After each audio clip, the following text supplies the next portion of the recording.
تازہ ترین ویڈیوز کے لیے چینل کو سبسکرائب کر کے بیل آئیکن اور آل نوٹیفیکیشن پر کلک کریں تاکہ آپ کو ملے ہر اپڈیٹ سب سے پہلے۔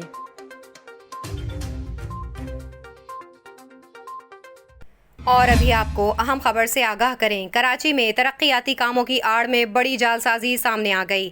آپ کو بتائیں، شہر قائد کے مختلف علاقوں میں ترقیاتی کاموں کی آڑ میں بڑی جعل سازی پکڑی گئی۔ کروڑوں روپے کی لاگت کے ٹھیکوں میں ڈبلنگ اور فراڈ کے انکشافات منظر عام پر آئے ہیں۔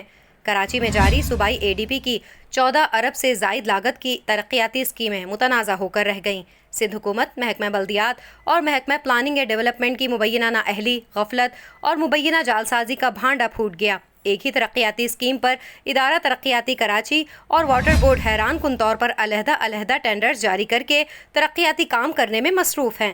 اسی وجہ سے ایک ہی منصوبے کی 2 الگ الگ اداروں سے فائلیں بنا کر ادائیگی بھی کیے جانے کا انکشاف ہوا ہے۔